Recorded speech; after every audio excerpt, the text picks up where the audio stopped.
আসসালামু আলাইকুম ওয়া রাহমাতুল্লাহি ওয়া বারাকাতুহু। কেমন আছো তোমরা? আজকে আমরা আমাদের জন্য অত্যন্ত প্রয়োজনীয় কোরআন শিক্ষার কোর্স আমরা শুরু করতে যাচ্ছি এবং এই কোর্সটার নাম হলো সহজ পদ্ধতিতে কোরআন ও সালাত অনুধাবন। Understand Quran and Salah in easy way. এবং এই পদ্ধতিটার আবিষ্কারক হলেন ডক্টর আব্দুল আজিজ আব্দুর রহিম। এটা তার বই, ডক্টর আব্দুল আজিজ আব্দুর রহিম। আমরা নামটা একটু বলি, ডক্টর আব্দুল আজিজ আব্দুর রহিম। আন্ডারস্ট্যান্ড কোরআন একাডেমির তিনি পরিচালক এবং পৃথিবীর প্রায় 15টির অধিক ভাষায় এই কোর্সটি অনুবাদ করা হয়েছে, অর্থাৎ পৃথিবীর বিভিন্ন দেশে এই কোর্সটি চালু আছে এবং এর মাধ্যমে আমরা আমাদের মাতৃভাষায়, আমরা বাঙালি হিসেবে আমরা মাতৃভাষা বাংলা, সে বাংলায় আমরা কোরআনের অর্থটা বুঝতে সক্ষম হব ইনশাআল্লাহ। এই কোর্সের উদ্দেশ্য হলো এমন একটি প্রজন্ম তৈরি করা যারা কোরআন তেলাওয়াত করবে। আমরা তো তেলাওয়াত সবাই করি কিন্তু অর্থ বুঝি না, কিন্তু তেলাওয়াত করবে, অর্থ বুঝবে, আবার নিজের জীবনে সেটা অনুশীলন করবে এবং অন্যদের কাছে কোরআনের এই আহ্বানকে তারা পৌঁছিয়ে দেবে। এই জন্য এই কোর্সটা সবার জন্য, ছাত্র, শিক্ষক, যুবক, বৃদ্ধ, সর্বস্তরের মানুষের জন্য এই কোর্সটা পরিচালিত। এবং এই কোর্সের একটা আকর্ষণীয় পদ্ধতি হলো টিপিআই পদ্ধতি, যেটা আমি এখানে লিখেছি, টিপিআই পদ্ধতি। TPI, total physical interaction. সবাই একটু আমার মুখে মুখে বলো, টোটাল ফিজিক্যাল ইন্টারেকশন, টিপিআই। অর্থাৎ এখানে আমরা আমাদের হাত দিয়ে এগুলো দেখাবো, আমাদের শরীরের ইশারায় আমরা এই ভাষাটা শিখব এবং গ্রামাটিক্যাল বিষয়গুলো এই টিপিআই পদ্ধতিতে বলার কারণে আমরা সবসময় এটা আমাদের কাছে সহজ মনে হবে আর সক্রিয় থাকব, সবাই মনোযোগী থাকবে। এই কারণে এই পদ্ধতির এটা হলো বিশেষ বৈশিষ্ট্য। আর এই কোর্সটা করার মাধ্যমে আমরা কোরআনের গ্রামারও একসাথে জেনে ফেলব। কোরআনের অর্থ জানার সাথে সাথে, শব্দের অর্থ জানার সাথে সাথে আরবি যে গ্রামার আছে সেই গ্রামারের বিষয়গুলো আমাদের জানা হয়ে যাবে। এবং এই বইটা যেটা আমি এখন দেখাচ্ছি এটা হলো 50% কোরআনের শব্দ। শুধু এই একটা বই শেষ করার মাধ্যমে আমরা কোরআনের 50% শব্দের অর্থ বুঝতে পারবো ইনশাআল্লাহ। এখানে মোট 125টি শব্দের আলোচনা করা হয়েছে। কোরআনে মোট শব্দ আছে 78,000-এর মতো। এই 78,000-এর মধ্যে 40,000 শব্দ আমরা শুধু এই 50% বইটা শেষ করার মাধ্যমে আমরা শিখতে পারবো এবং এটা আমাদের বুঝতে আমরা সক্ষম হব। এই জন্য আমাদের ধারাবাহিক ক্লাস আমরা আজকে শুরু করলাম এবং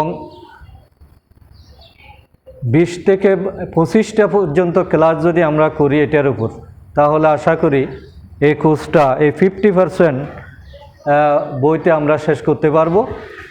এরপরে 70% আছে, 70% আছে, সেই 70%টা শেষ করব, তারপরে 100%।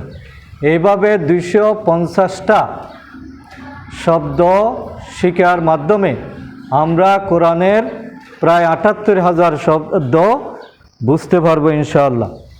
এই জন্য কোনো টেনশন নয়, কোনো ভয় নয়, কোনো চাপ নয়, বরং আমরা হেসে খেলে খুবই আনন্দের সাথে সহজভাবে কোরআনের শব্দগুলো শুনব বলবো, বুঝবো এবং ইশারা করে দেখাবো।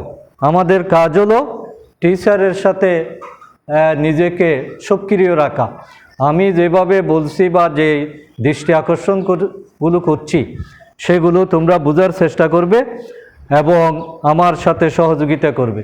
তাহলে আমার চেয়ে তোমরা ভালো আরও শিখতে পারবে, কারণ তোমাদের এখন ব্রেন শার্প, একবার বললে মনে থাকে। আমাদের তো বারবার বললেও আমরা ভুলে যাই বয়সের কারণে। তাহলে এটা ছাত্রছাত্রীদের জন্য এবং যুবকদের জন্য এই কোর্সটা খুবই সহজ, আর তোমাদের জন্য আরও অনেক বেশি সহজ। তাহলে কোর্স, এবং এটা পৃথিবীর অনেক গুরুত্বপূর্ণ দেশগুলোতে এই কোর্সটা চালু আছে শিক্ষা প্রতিষ্ঠানে, এটা সিলেবাসের অংশ। তো আমাদের দেশে তো কোরআনের গুরুত্বটা কম, আর মাদ্রাসায় কিছু পড়ানো হলেও সেখানে আসলে কোরআন বোঝার মতো অতটুকু সিলেবাস ওখানে নেই, যার কারণে একটা হাফেজে কোরআন হয়ে যায় বা একটা কামিল পাস মৌলানা, তিনিও কিন্তু কোরআনের পুরো অর্থটা বুঝতে পারেন না। এই জন্য আমাদের জীবনে এই কোর্সটা অত্যন্ত গুরুত্বপূর্ণ। আমরা যদি এটা বুঝতে পারি, ধারণ করতে পারি, একটা বিরাট অর্জন আমাদের হয়ে যাবে। কারণ জ্ঞানের আসল উদ্দেশ্য হলো কোরআন বোঝা, এবং মুমিনের প্রধান দায়িত্বই হলো কোরআন শিখা, বোঝা, অনুসরণ করা। তো সেই উদ্দেশ্যে আমরা আজকের এই কোর্সটা আমরা শুরু করতে যাচ্ছি। এই কথাগুলো আমি কোর্স সম্পর্কে বললাম, যে কোর্সের লক্ষ্য, উদ্দেশ্য, পদ্ধতি এটা বললাম। এখন আমি বলবো যে কোরআন বোঝাটা আমাদের জন্য কেন জরুরি, কোরআন না বুঝলে আমাদের কি সমস্যা।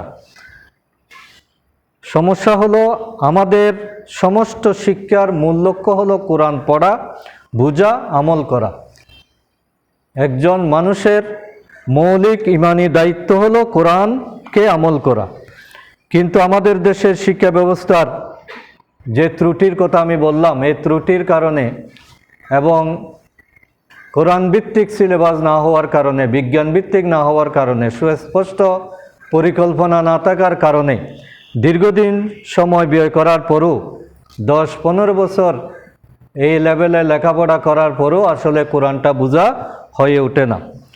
এবং এখানে প্রায় সময় দেখা যায় যে উচ্চতর গ্রামার এবং খুঁটিনাটি বিষয় বিশ্লেষণ করতে গিয়ে যে সময় এবং শ্রম ব্যয় হয় তার অতি সামান্যই কোরআন বোঝার জন্য ব্যয় করা হয়, এবং সেটা কোরআন বোঝার জন্য কাজে লাগে। গ্রামারের অনেক খুঁটিনাটি বিষয় আছে যেগুলো সবার জন্য প্রয়োজন নয়, কিন্তু এগুলো মুখস্থ করতে গিয়ে আমরা আসল জায়গা থেকে আমরা অনেক সময় দূরে সরে যাই। এবং মাদ্রাসা শিক্ষা ব্যবস্থায় এভাবে পুরো কোরআন বোঝার একটা সিস্টেম বা সিলেবাস, ওই পদ্ধতিটা এখনও গড়ে ওঠেনি। আর যারা কোরআন হিফজ করেন, হাফেজে কোরআন যারা, তাদের জন্য আরও বেশি দুর্ভাগ্য যে তারা শুধু মুখস্থ করেন কিন্তু কোনো অর্থ বুঝেন না। ওখানে শুধু মুখস্থ করার সিস্টেমটা আছে, কিন্তু অর্থ বোঝার কোনো পদ্ধতি সেখানে চালু করা হয়নি।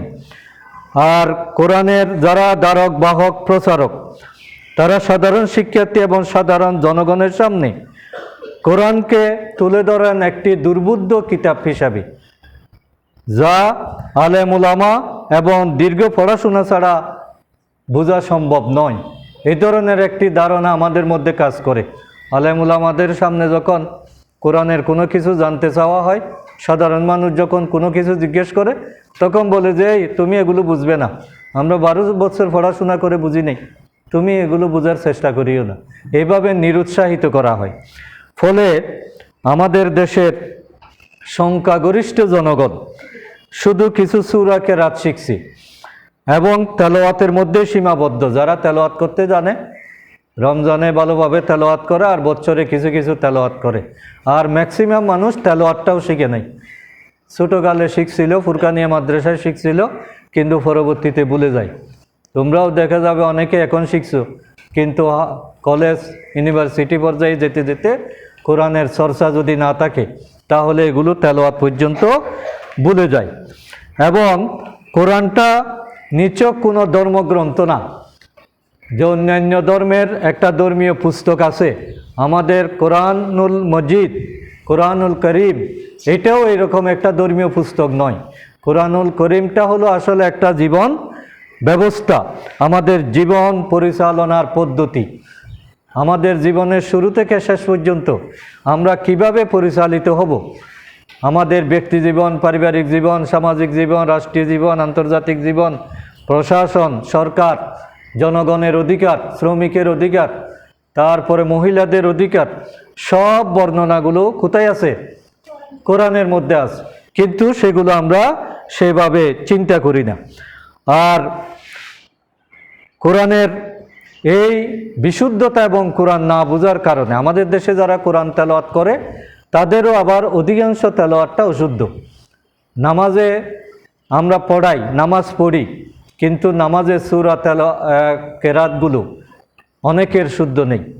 ইমাম সাহেব হয়তো শুদ্ধ করে পড়েন, কিন্তু তার অধীনে যে 100 জন মুসল্লি, তাদের মধ্য থেকে যদি বলা হয় যে আজকে ইমাম আসে নাই, আপনি একটু ইমামতি করেন, তখন তিনি কি ইমামতি করার সাহস করতে পারবেন? অনেকেই পারবেন না, বলবে যে আমি পারবো না। তার মানে ইমামের কেরাত আর মুসল্লির কেরাত কি ভিন্ন নাকি একই? একই হওয়ার পরও মুসল্লিরা সামনে যাওয়ার সাহস পাচ্ছে না, তার মানে এক্ষেত্রে তাদের দুর্বলতা আছে। এই জন্য কোরআন ভুল থাকলে আসলে কোনো ইবাদত আল্লাহর কাছে কবুল হবে না। আমি নামাজের মধ্যে কোরআন তেলাওয়াত করতেছি, মুনাজাতের মধ্যে কোরআনের আয়াত পড়ে মুনাজাত করতেছি, তাসবিহ করতেছি কোরআনের শব্দ দিয়ে, তাহলে আমাদের ইবাদত, জিকির, মুনাজাত কোনো কিছুই কবুল হবে না যদি আমরা কোরআনটাকে বিশুদ্ধ করতে না পারি। আমাদের কোরআনের প্রতি আমাদের আবেগ আছে, সম্মান আছে, ভালোবাসা আছে, কিন্তু অধিকাংশ মানুষের এটা বিশুদ্ধভাবে শিখা এবং অর্থ বোঝার সময় নেই। কাউকে যখন বলা হয় যে কোরআনের অর্থটা একটু শেখার চেষ্টা করি, বলে যে আমার এতগুলি কাজ হয়, এটা কি আমার সময় আছে? এটার জন্য আর সময় হয়ে ওঠে না। এবং বড় বড় মাহফিল হয় আমাদের দেশে, তাফসির হয়, কিন্তু এই যে গ্রাসরুট লেভেলে, নিম্ন পর্যায়ে মানুষ যে কোরআন পড়তে পারে না, এই ব্যাপারে সাধারণ কোনো উদ্যোগ আমাদের সমাজে দেখা যায় না। আর আমাদের পিতামাতা, মুরব্বী যারা আছেন, তারা নিজেরা অনেক সময় কোরআন না শিখেই তাদের বয়সটা চলে গেছে, তারা চিন্তা করে যে আমার পক্ষে এটা আর শেখা সম্ভব না, আমি আমার ছেলেটাকে হাফেজ বানাবো। এখন আমার ছেলেটা যদি হাফেজ হয়, তাহলে তার উসিলা ধরে আমি জান্নাতে চলে যাব। এটা কি সঠিক ধারণা বা না ভুল ধারণা? ভুল ধারণা। জান্নাতে যাওয়ার জন্য যার আমল তাকে লাগবে। আমি যদি পরীক্ষা দিই, তখন কিছু নাম্বার কম পাইলে আমাকে গ্রেস দেওয়া হবে, কিন্তু আমি যদি পরীক্ষার হলের বাইরে থাকি, আরেকজনে পরীক্ষা দিল, তার উসিলা ধরে কি আমি পাশ করতে পারবো? আমাদের দেশে অনেকেই সেই ভুল ধারণাটা করে। এই জন্য কোরআন পার্সোনালি সবার জন্য বাধ্যতামূলক, এবং আল্লাহ তাআলার প্রথম ঘোষণাই হলো, প্রথম নির্দেশই হলো কি? ইকরা বিসমি রাব্বিকাল্লাযী খলাক, পড়ো সেই প্রভুর নামে যিনি তোমাকে সৃষ্টি করেছেন। তাহলে আল্লাহর নামে পড়ার একমাত্র কিতাব আছে, সেটা হলো কোরআনুল করিম। এবং এই কোরআনুল করিমের পড়ার ক্ষেত্রে আমাদের যেটা সমস্যা, আমরা মনে করি যে আমরা এটাকে কঠিন মনে করি, যে এটা একটা আরবি ভাষা, বিদেশি ভাষা, কত কঠিন, এগুলো আমি কেমনে মনে রাখবো, কেমনে মুখস্থ করব। কিন্তু আসলে আল্লাহ তাআলা বলছেন না, কোরআন মোটেই কঠিন নয়। আল্লাহ তাআলা সূরা আল কামারের একটা আয়াত 4 বার বলেছেন একই কথা। সেই আয়াতটা আমি এখন পড়ে শোনাচ্ছি, আমার সাথে সাথে তোমরাও বলার চেষ্টা করবে। বিসমিল্লাহির রহমানির রহিম। ওয়ালাকাদ ইয়াসসারনাল কুরআনা লিযযিকরি ফাহাল মিন মুদ্দাক্কির। এটা হলো সূরা আল কামারের 17, 22, 32, 40 এই 4 জায়গায় এই আয়াতটা ঘোষণা করা হয়েছে। এটার অর্থ কি আমার সাথে একটু বলো। ওয়ালাকাদ ইয়াসসারনাল কুরআনা আমি কোরআনকে সহজ করে দিয়েছি। নিশ্চয়ই আমি কোরআনকে সহজ করে দিয়েছি লিযিকরি, উপদেশ গ্রহণের জন্য। ওয়ালাকাদ ইয়াসসারনাল কুরআনা লিযিকরি, ওয়ালাকাদ ইয়াসসারনাল কুরআনা লিযিকরি। বলো, আমি কোরআনকে সহজ করে দিয়েছি উপদেশ গ্রহণের জন্য। ফাহাল মিন মুদ্দাকির, তোমাদের কেউ কি আছে উপদেশ গ্রহণ করবে? অতএব কোনো উপদেশ গ্রহণকারী আছে কি? তাহলে আল্লাহ তাআলা বলছেন কোরআনকে সহজ করে দিয়েছে। এখন আল্লাহর কথা সত্য নাকি আমাদের ধারণা সত্য? আল্লাহর কথাই সত্য। তাহলে আমরা যদি চেষ্টা করি, কোরআন আমাদের জন্য একেবারে সহজ হয়ে যাবে। ফাইন্নামা ইয়াসসারনাহু বিলিসানিকা লাআল্লাহুম ইয়াতাযাক্কারুন, এই কোরআনকে আমরা তোমার ভাষায় সহজ করে দিয়েছি যাতে করে তারা উপদেশ গ্রহণ করে। আফালা ইয়াতাদাব্বারুনাল কুরআনা আম আলা কুলুবিন আকফালুহা, তারা কি কোরআন নিয়ে চিন্তা গবেষণা করে না, নাকি তাদের অন্তর তালাবদ্ধ হয়ে রয়েছে? আল্লাহ তাআলা আমাদেরকে দমক দিচ্ছেন। এবং আল্লাহ তাআলা বলছে, আল্লাহ রসুল বলছেন, খায়রুকুম মান তাআল্লামাল কুরআনা ওয়া আল্লামাহু, তোমাদের মধ্যে সেই ব্যক্তি শ্রেষ্ঠ যে নিজে কোরআন শিখে এবং অন্যকে শেখায়। তাহলে আল্লাহর কাছে শ্রেষ্ঠ বান্দা হওয়ার উপায় কি? কোরআনের ছাত্র হওয়া এবং কোরআনের শিক্ষক হওয়া। আমি পড়াতে চাচ্ছি, আমিও শ্রেষ্ঠ, তোমরা শিখতে চাচ্ছ, তোমরাও শ্রেষ্ঠ। তাহলে শিখা এবং শিখানো, এই দুইটাই হলো আল্লাহর কাছে সবচেয়ে পছন্দনীয় কাজ। আমরা যদি আল্লাহর প্রিয় বান্দা হতে চাই, কোরআন শিখতে হবে, শিখাতে হবে। কি করতে হবে? দুইটা কাজ, শিখতে হবে, শিখাতে হবে। তবে দাম বেশি কার? শিক্ষকের দাম বেশি না ছাত্রের দাম বেশি? ছাত্রের দাম বেশি কোরআনের, শিখতে চাইলে দাম বেশি। খায়রুকুম মান তাআল্লামাল কুরআনা ওয়া আল্লামাহু, আগে যে নিজে কোরআন শিখে বলছে, অর্থাৎ ছাত্র। সব জায়গায় শিক্ষকের দাম বেশি, কিন্তু এখানে ছাত্র হলে, কোরআনের ছাত্র হলে দাম বেশি। আল্লাহ তাআলা তাকে বেশি পছন্দ করে। এই জন্য আর শিখার উপায় হলো আরেকজনকে শেখানো। কোনো মানুষ যেটা জানে সেটা যদি আরেকজনকে বোঝাতে চায়, তাহলে এই জিনিসটা সহজেই শেখা হয়ে যায়। এই জন্য আমাদের কোরআনের এই নির্দেশগুলো আমাদেরকে মনে রাখতে হবে। এবং কোরআন নাজিলের উদ্দেশ্য হলো, আল্লাহ তাআলা বলেছেন যে কোরআন নিয়ে তোমরা গবেষণা করো, এখান থেকে উপদেশ গ্রহণ করো, হেদায়েত গ্রহণ করো, তোমাদের জীবন যাতে আল্লাহ রঙে রঙিন হয়। কিতাবুন আনজালনাহু ইলাইকা মুবারাকুন, যে আমি তোমার প্রতি এই কল্যাণময় কিতাব, এই কিতাবকে বলা হয়েছে ইলাইকা মুবারাকুন, এই কিতাব মুবারকময় বা কল্যাণময়। উদ্দেশ্য কি? লিয়াদাব্বারু আয়াতিহি, তুমি যাতে আয়াত নিয়ে, কোরআনের আয়াত সমূহ নিয়ে যাতে তুমি গবেষণা করো, চিন্তা ভাবনা করো। ওয়ালিয়াতাযাক্কারা উলুল আলবাব, এবং এভাবে বুদ্ধিমান যারা, উলুল আলবাব মানে বুদ্ধিমান লোক, যারা সত্যিকার জ্ঞানী, সত্যিকার বুদ্ধিমান, তারা কিন্তু এই কোরআনকে নিয়ে গবেষণা করে, কোরআন থেকে উপদেশ গ্রহণ করে। তাহলে যারা কোরআন বুঝে ওরা কি জ্ঞানী, নাকি কোরআন যারা বুঝে না ওরা জ্ঞানী? যারা কোরআন বুঝে তারাই জ্ঞানী। তাহলে আমরা সত্যিকার জ্ঞানী হওয়ার জন্য আমাদেরকে এই কোরআন বোঝার চেষ্টা করতে হবে। তো ইনশাআল্লাহ আমরা আজকে শুরু করলাম, এবং আমাদের এই কোর্সটার সূচনা হলো, আমি এখন বোর্ডে যে শব্দগুলো লিখেছি, 6টি শব্দ এখানে উল্লেখ আছে, তোমরা দেখতেছো কিনা? এই 6টি হলো জমির। জমির মানে আরবিতে জমির, বাংলাতে সর্বনাম, ইংরেজিতে প্রোনাউন। প্রোনাউন তো আমরা বুঝি, সর্বনাম, যেটা নামের পরিবর্তে ব্যবহৃত হয়। আর জমির হলো আরবি শব্দ। সর্বনামকে আরবিতে কি বলে? জমির। এই জমিরের বিভিন্ন রূপ আছে, এগুলো আমরা পরে বলবো। আপাতত জমির শব্দের অর্থ হলো কি? সর্বনাম। এটা আমরা 3-4 বার বলি। জমির অর্থ সর্বনাম, জমির অর্থ সর্বনাম, জমির অর্থ সর্বনাম, জমির অর্থ সর্বনাম।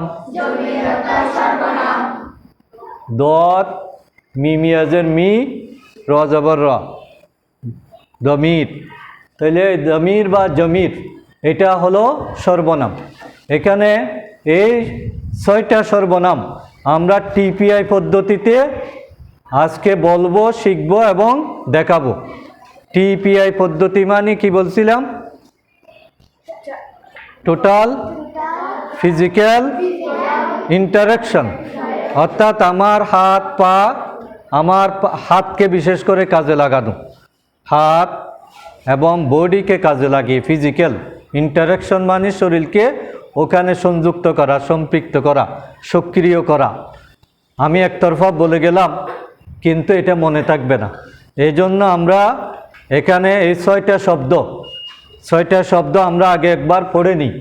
হুয়া অর্থ সে, হুম অর্থ তারা, আন্তা অর্থ তুমি, আন্তুম অর্থ তোমরা, আনা অর্থ আমি, নাহানু অর্থ আমরা। এগেন, হুয়া অর্থ সে, হুম অর্থ তারা, আন্তা অর্থ তুমি, আন্তুম অর্থ তোমরা, আনা অর্থ আমি, নাহানু অর্থ আমরা। আবার হুয়া সে, হুম তারা, আন্তা তুমি, আন্তুম তোমরা, আনা আমি, নাহানু আমরা।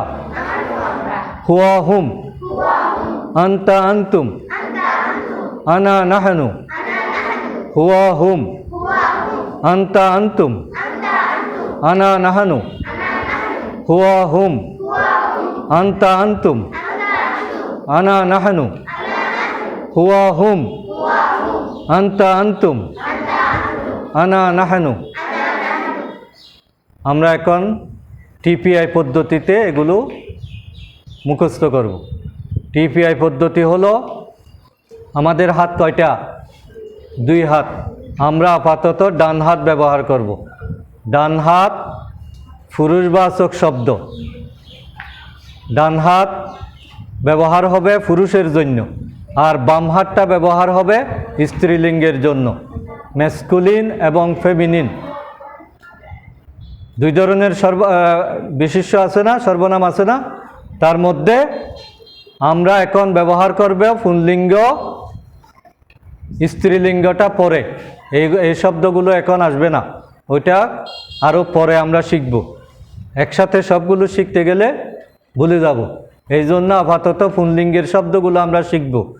এবং ডান হাত হলো পুংলিঙ্গের জন্য, 1 আঙ্গুল হলো একবচনের জন্য, সিঙ্গুলার নাম্বার, আর 4 আঙ্গুল হলো প্লুরাল নাম্বার, বহুবচন।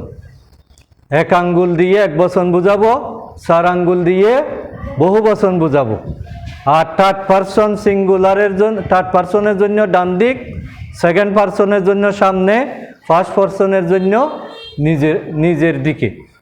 এই 3 পদ্ধতিতে আমরা এখন অনুসরণ করব। আমি আগে কয়েকবার দেখাচ্ছি, এরপরে তোমাদের এসে এখানে দেখাতে হবে। এজন্য ভালো করে খেয়াল করো।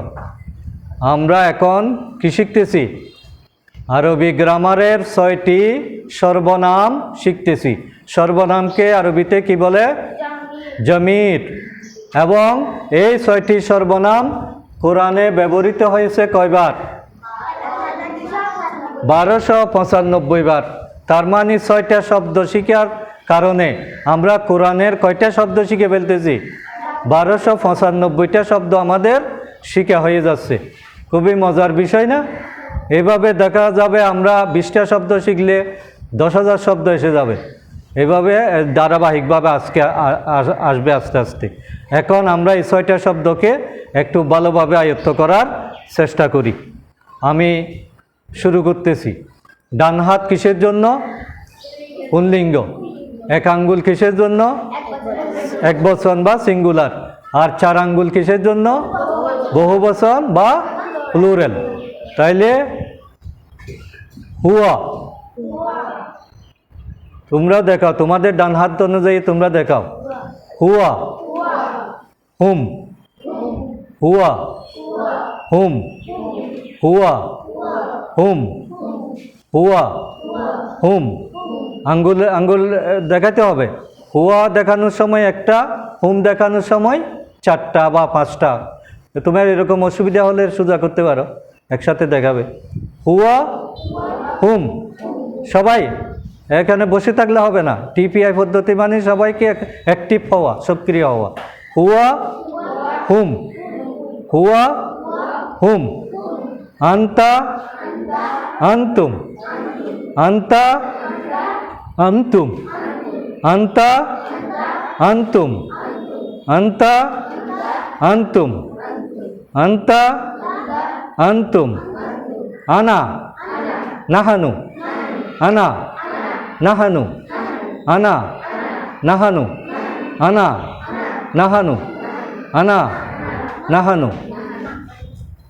এখন আমরা দ্রুত বলবো, একসাথে 6টা বলবো। যখন যেটা বলা হয় সেটার সাথে সাথে ওইভাবে ইশারা করে দেখাতে হবে। এভাবে আমরা করব, তারপরে এলোমেলো বলবো, হঠাৎ বলবো, তখন যেদিকে দেখাতে হয় ওইদিকে দেখাতে হবে। এভাবে এলোমেলো করে আমরা যত দ্রুত বলতে পারবো, সাথে সাথে আমাদের এটা মুখস্থ হয়ে যাবে।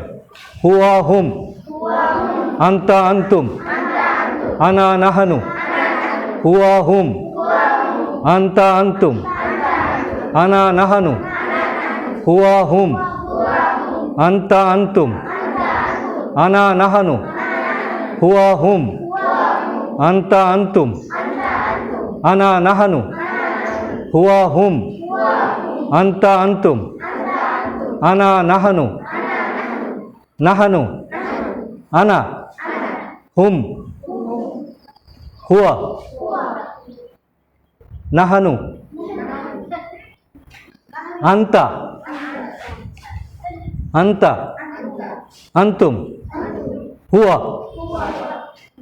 নাহানু।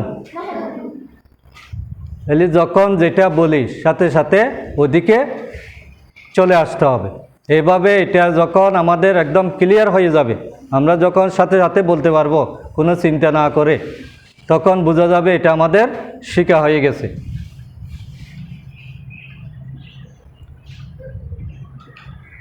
মনে থাকবে?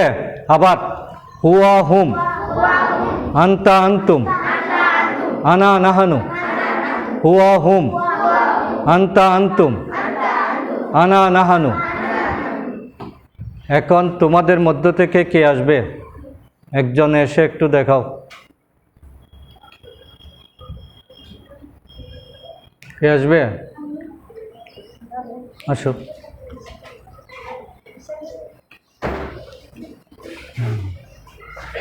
এখানে বলো, আরে সামনে আসো। হুয়া, হুম, আন্তা, আন্তুম, আনা, নাহনু। আরো কয়েকবার তোমরাও বলো, সাথে সাথে বলো। হুয়া, হুম, আন্তা, আন্তুম, আনা, নাহনু। হুয়া, হুম, আন্তা, আন্তুম, আনা, নাহনু। হুয়া, হুম, আন্তা, আন্তুম, আনা, নাহনু। মাশাআল্লাহ। তারপরে চলে আসো, এই তুমি আসো।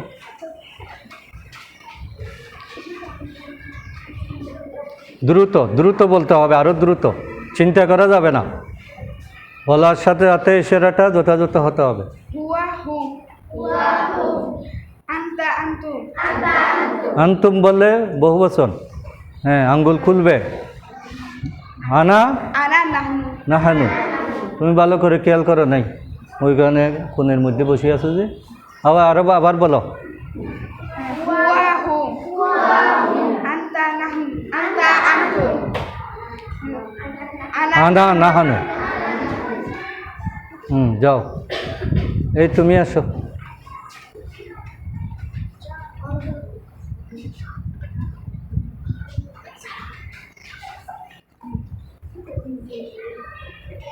এর সামনে। Huwa hum. Anta antum. Ana nahnu. Huwa hum. Anta antum. Ana nahnu. যাও, তুমি আসো, তুমি।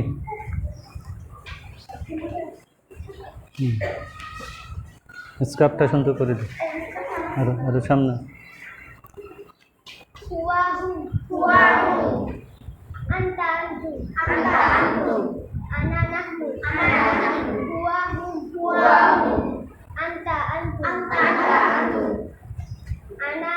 Ana nahnu. Huwa hum. Anta antum. Ana nahnu. Bangla অর্থগুলি বলো। হুয়া অর্থ সে, হুম অর্থ তারা, আন্তা অর্থ তুমি, আন্তুম অর্থ তোমরা, আনা মানে আমি, নাহানু অর্থ আমরা। ওইভাবে বলো একবার। তুমি আসো, তুমি তাড়াতাড়ি।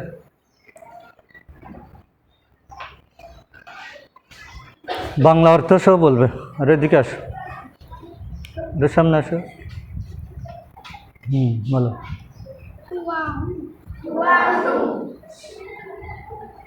হুয়া হুম সে তারা, আন্তা আন্তুম তুমি তোমরা, আনা নাহানু আমি আমরা। আবার বলো। Huwa hum. Anta antum. Ana nahnu. Very good, মাশাআল্লাহ। তাহলে ক্লিয়ার। এটা প্র্যাকটিস করতে হবে বারবার। আমরা তো শুধু এমনি একবার দেখালাম, কিন্তু দ্রুত, একেবারে 1 সেকেন্ডের মধ্যে সবগুলো বলে ফেলা, 2 সেকেন্ডের মধ্যে বলা। এভাবে দ্রুত, যত দ্রুত পারবে এটা তত তাড়াতাড়ি তোমাদের জন্য সহজ হবে। তাহলে গ্রামারের এই 6টি বিষয় আজকের ক্লাসে আমরা শেষ করলাম। এখন আমরা কয়েকটা আয়াতের অর্থ একটু বোঝার চেষ্টা করব। প্রথমে আমরা কোরআন তেলাওয়াতের শুরুতে কি পড়ি? আউযু বিল্লাহি মিনাশ শাইতানির রাজীম। আমার সাথে বলো, আউযু বিল্লাহি মিনাশ শাইতানির রাজীম।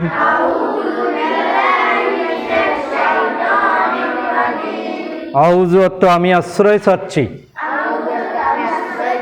বিল্লাহি আল্লাহর নিকট,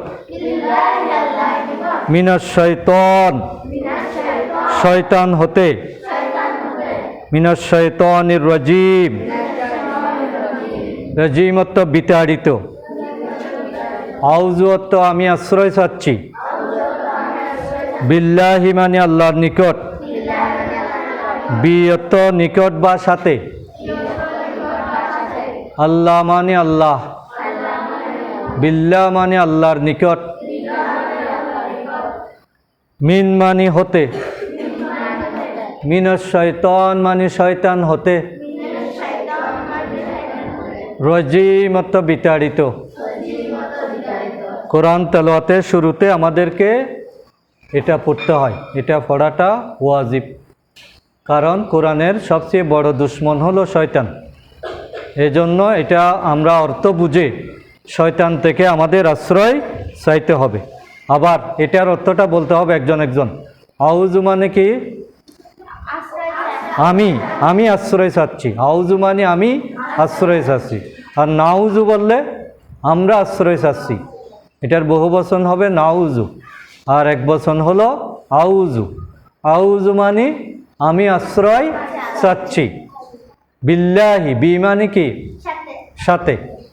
বিল্লাহি মানে আল্লাহর নিকট। মিন মানে হতে, মিনাশ শয়তান শয়তান হতে, আর শয়তানটা কীরকম? রাজিম, বিতাড়িত, আল্লাহর কাছ থেকে সে বিতাড়িত হয়েছে। তাহলে এই বিল্লাহি শব্দটা কোরআনের মধ্যে এসেছে 2702 বার, আর শয়তান শব্দটা এসেছে 88 বার, আর মিন শব্দটা এসেছে 3000 বার। তাহলে একটা মিন শিখে মানে 3000 শব্দ শিখে ফেলা। একটা শয়তানের অর্থ শিখা মানে 88 বার শিখা, বিল্লাহির অর্থ শিখা মানে 2700 বার শিখা।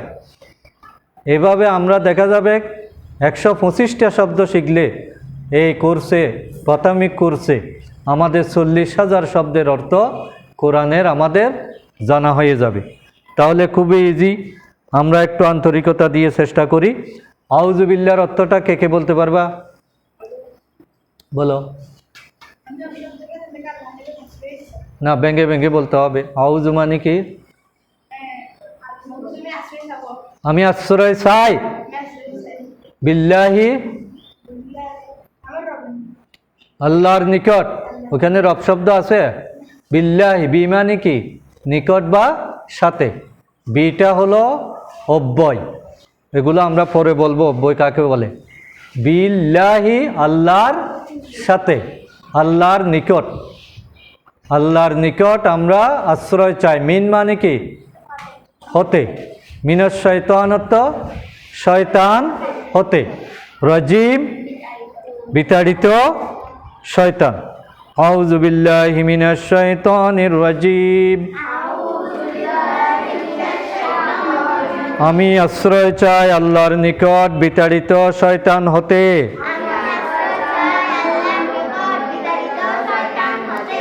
বিসমিল্লাহির রহমানির রহিম। বিসমি মানে হলো, বি মানে কি বলছিলাম? সাথে। তাহলে ইসমি মানে হলো নাম, ইসিম মানে হলো নাম, নামের সাথে। বিসমি মানে নামের সাথে। বিসমিল্লাহ মানে আল্লাহর নামের সাথে, অর্থাৎ আল্লাহর নামকে সাথে নিয়ে। বিসমিল্লাহি আল্লাহর নামের সহিত। আর রহমানির রহিম। রহমান মানে কি? পরম করুণাময়। আর রহিম মানে অশেষ দয়াবান। তাহলে দুইটাই একই ধরনের অর্থ, কিন্তু দুইটা শব্দ দেওয়ার কারণ হলো আমাদের প্রতি আল্লাহ তাআলা রহমত, দয়া, করুণা এত বেশি যে শুধু একটা শব্দ দিয়ে এটা পরিপূর্ণভাবে বোঝা যায় না। এই জন্য আল্লাহ তাআলা একাধিক শব্দ ব্যবহার করেছেন। কোথাও যদি বেশি গুরুত্ব দেওয়া হয় তাহলে শব্দটা বারবার বাড়ানো হয় কি না? আমি যদি বলি যে ছেলেটা ভালো, তাইলে ভালো যে বোঝা যায়। আর যদি বলি যে ছেলেটা বেশি ভালো, তাইলে ভালো বেশি না বেশি ভালো বেশি?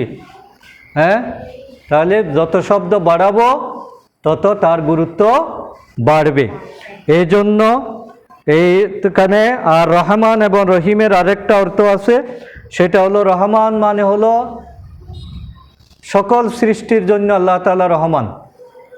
সে আল্লাহকে মানুক বা না মানুক। অনেক মানুষ আছে কোনো নামাজ দোয়া পড়ে না, আল্লাহর কোনো হুকুম মানে না, সারাদিন অন্যায় করে, অত্যাচার করে, হ্যাঁ, জুলুম করে, খারাপ কাজ করে, কিন্তু আল্লাহ তাআলা কি তার খাবার বন্ধ করে দিছে? অক্সিজেন বন্ধ হয়ে গেছে? তার বাড়িতে বৃষ্টি হয় না? হয়। এটা হলো আল্লাহ তাআলা রহমান হওয়ার কারণে। আল্লাহ রহমান হিসাবে সকল সৃষ্টিকে তিনি সাহায্য করবেন। কিন্তু রহিমটা হলো শুধুমাত্র মুমিনদের জন্য। যারা আল্লাহর প্রতি ঈমান আনবে তাদের জন্য আল্লাহ তাআলা রহিম হিসাবে কিয়ামতের দিন তাদেরকে দয়া দেখাবেন। কিয়ামতের দিন আমরা কি আমাদের আমল দিয়ে মুক্তি পাবো না আল্লাহর দয়ার মাধ্যমে? এই আল্লাহর দয়া কাদেরকে দেখাবেন?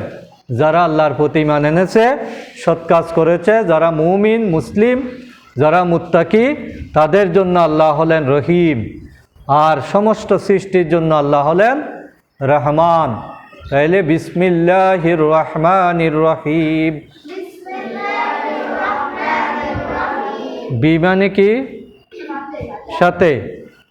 ইসমি মানে নাম, ইসিম মানে কি নাম, বিসমিল্লাহ মানে আল্লাহর নাম, আল্লাহর নামে শুরু করছি শব্দটা এখানে নাই, এটার আরবি নাই, কিন্তু আমরা ধরে নিই যে আমরা যখন বলি আমি দয়াময় মেহেরবান আল্লাহর নামে শুরু করছি, আমরা অনুবাদটা ওইরকম করি, কিন্তু আরবিতে শুরু করছিটা নাই, শুরু করছিটা বিসমির মধ্যেই বুঝে নিতে হবে।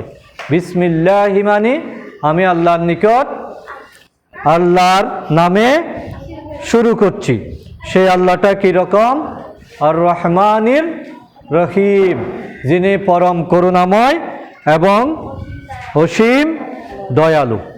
তাহলে যে কোনো কোরআন তেলাওয়াত শুরুর আগে এই দুইটা আয়াত পড়তে হয় কি না? প্রথমটা কি বলছি?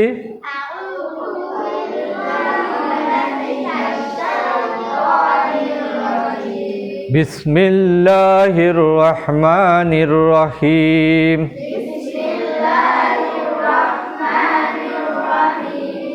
আউযু বিল্লাহি মিনাশ শাইতানির রাজীম।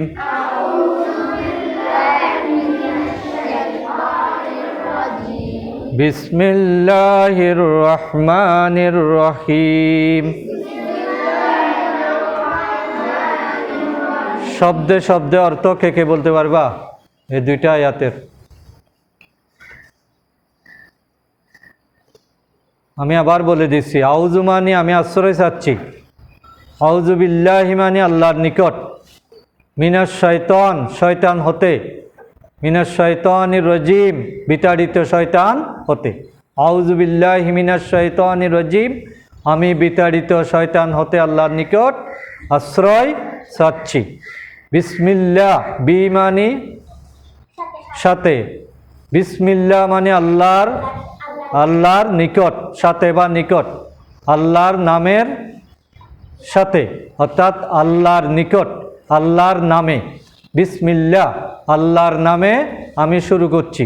বিসমিল্লাহির রহমানির রহিম, যিনি পরম করুণাময় এবং অশেষ দয়াবান। তুমি আসো, এই দুইটার অর্থটা বলো ভেঙ্গে ভেঙ্গে। আসো আসো তাড়াতাড়ি।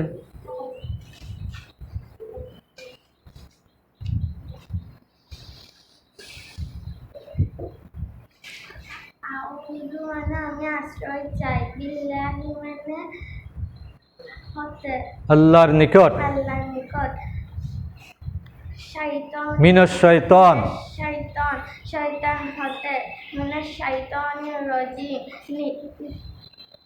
বিতাড়িত। শয়তান হতে। আবার বলো, আবার বলো। আউযু মানে আমি আশ্রয় চাচ্ছি, বিল্লাহি আল্লাহর নিকট, মিনাশ শাইতানি শয়তান হতে, মিনাশ শাইতানির রাজিম বিতাড়িত শয়তান হতে। আউযু বিল্লাহি মিনাশ শাইতানির রাজিম, আমি বিতাড়িত শয়তান থেকে আল্লাহর নিকট আশ্রয় চাচ্ছি। বিসমিল্লাহ, বিসমিল্লাহ আল্লাহর নামে, আল্লাহর নামে শুরু করছি। আর রহমানির রহিম, যিনি অশেষ দয়ালু, যিনি পরম করুণাময় এবং অশেষ দয়াবান। আবার বলো। বিসমি নামের সহিত, আল্লাহ আল্লাহর নামের সহিত, বিসমিল্লাহ আল্লাহর নামের সহিত। বলো। বিসমি মানে নামের সহিত, আল্লাহ মানে আল্লাহ, বিসমিল্লাহ মানে আল্লাহর নামের সহিত। আবার বলো। বিসমি মানে নামের সহিত, বিসমিল্লাহি মানে আল্লাহর নামের সহিত, আর রহমানির রহিম, আর রহমান মানে পরম করুণাময়, আর রহিম মানে অশেষ দয়াবান। আর রহমান মানে কি? সবাই বলো। পরম করুণাময়। আর রহিম মানে অশেষ দয়াবান। তাইলে বিসমিল্লাহির রহমানির রহিম কি হবে? পরম করুণাময় অশেষ দয়াবান আল্লাহর নামে শুরু করছি। ঠিক আছে, যাও। তাহলে আজকে আমরা এতটুকুতে শেষ করি। এই বিষয়গুলো এই 2টা আয়াত এবং 6টা জমির বা প্রনাউন আমরা টিপিআই পদ্ধতিতে বারবার প্র্যাকটিস করব এবং আগামীকাল ক্লাসের আগে এগুলো আমাদেরকে আবার একজন সবাইকে হাজিরা দিতে হবে। পারবো তো ইনশাআল্লাহ? আল্লাহ তাআলা আমাদের সকলকে কবুল করুন। আসসালামু আলাইকুম ওয়া রাহমাতুল্লাহ।